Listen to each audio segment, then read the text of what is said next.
حضرت عمر رضی اللہ تعالیٰ عنہ جب ایمان لائے تو آپ نے ایک ایک کافر کے گھر کے دروازے پہ کھڑے ہو کے کہا کہ تم کمزوروں کو مارتے تھے، میں تمہیں بتانے آیا ہوں میں محمد عربی کا نوکر بن گیا۔ بلکہ آپ نے اعلان کیا جس نے اپنی بیوی کو بیوہ اور بچوں کو یتیم کروانا ہو اور اپنے ماں باپ کی کمر کو جھکانا ہو وہ عمر کے مقابلے میں آئے۔ اللہ اکبر۔ زنیرہ نامی ایک خاتون تھی، بہت کمزور، راوی کہتا ہے کہ اس کی ہڈیوں میں گودا نہیں تھا، عشق رسول تھا، اور اس کا ظالم آقا اس کو مارتا ہے،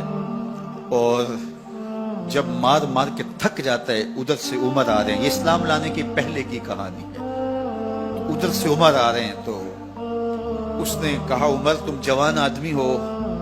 تو یہ چھوڑتی نہیں ہے اپنے نبی کا نام، ذرا تم آؤ۔ تو عمر کوڑا پکڑ لیتے اسے مارتے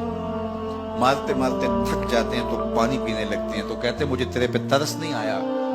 لیکن میں ذرا پانی پینے لگا ہوں، اور پھر گلے کے اندر ڈال کر کے کوڑا اس کی رسی کو بل دیتے ہیں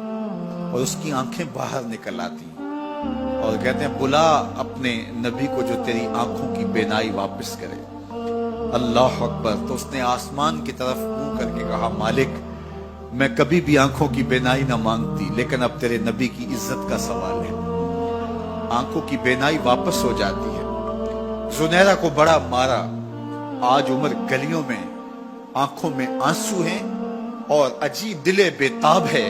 اور کہتے ہیں آؤ بھئی میں حضور کا غلام بن گیا ہوں، تمہیں بتانے آیا ہوں۔ زنیرہ نے موڑ کاٹا تو آگے عمر یہ آواز دے رہے تھے۔ زنیرہ ایک کونے پہ کھڑے ہو کے رو کے کہتی ہے عمر تم تو بڑے اس دن جوش و غضب میں تھے اور تم مارتے ہوئے تھکتے نہیں تھے۔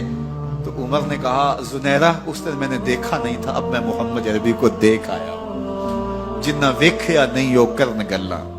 جنہ ویکھیا نہیں ہو کرن گلاں، جنہ ویکھیا ہو تے بول دے نہیں، جڑے محرم راز حقیقت دے اور راز حقیقت کھول دے نہیں۔ تو حضرت عمر رضی اللہ تعالیٰ عنہ ایمان لائے۔ حضرت عبداللہ ابن مسعود رضی اللہ تعالیٰ عنہ فرماتے ہیں کہ حضرت عمر کا ایمان لانا مسلمانوں کے لیے عزت کا سبب تھا، ان کا ہجرت کرنا مسلمانوں کی نصرت تھی اور ان کی خلافت مسلمانوں کے لیے رحمت تھی۔ حضرت عمر رضی اللہ تعالیٰ عنہ وہ ہیں کہ میرے حضور نے فرمایا لوگوں جب نیک لوگوں کا ذکر کرو تو میرے عمر کا تذکرہ ضرور کیا کرو۔ میرا عمر وہ ہے کہ جب وہ ایک سمت سے آ رہا ہو، ایک گلی اور بازار سے آ رہا ہو تو شیطان بھی آ رہا ہو عمر کو دیکھ کے راستہ تبدیل کر لیتا ہے۔ حضرت عمر رضی اللہ تعالی عنہ کی طبیعت کے اندر جو جاہ و جلال تھا، طبیعت کے اندر جو سختی تھی وہ اسلام کے اندر آ کر بھی قائم رہی، اور آپ نے وہی سختی وہی جاہ و جلال جو پہلے مسلمانوں کے خلاف تھا اب کفار کے خلاف منافقین کے خلاف حضرت عمر کی طبیعت کے اندر وہ جوش و خروش بدستور موجود رہا۔ لیکن جس دن آپ خلیفہ بنے تو اس دن آپ نے ممبر پہ چڑھ کے جو خطبہ دیا اس میں کہا لوگوں میں سخت اس لیے تھا کہ رسول اللہ نرم تھے، پھر میں سخت اس لیے تھا کہ حضرت ابوبکر صدیق نرم تھے، اب میں تخت خلافت پہ بیٹھا ہوں، اب میری سختی جو ہے وہ نرمی میں تبدیل ہو گئی، صرف فاسقوں فاجروں اور باغیوں کے لیے میں سخت ہوں، باقی تمہارے لیے نرم ہوں۔ سب سے کم جو تنخواہ بیت المال سے اگر کسی وجود نے لی ہے تو وہ حضرت عمر رضی اللہ تعالیٰ نے صرف 2 جوڑے لیتے تھے سال میں، اور راوی کہتا ہے کہ میں نے دیکھا ہے کہ اس میں بھی 17 پیوند لگے ہوتے تھے۔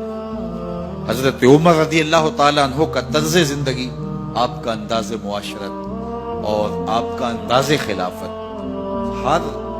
لمحہ آپ کی زندگی کا اٹھا کے دیکھیے کتنی مرتبہ قرآن حضرت عمر کی رائے کے مطابق نازل ہوا ہے۔ اللہ تعالیٰ جل شانہ نے ان کو صاحب الہام بنایا تھا۔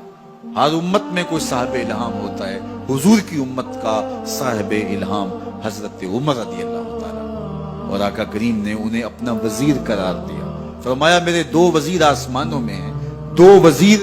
زمینوں میں ہیں، آسمانوں کے وزیر جبرائیل اور میکائیل ہیں اور زمین کے وزیر ابو بکر اور عمر ہیں رضی اللہ تعالی عنہما۔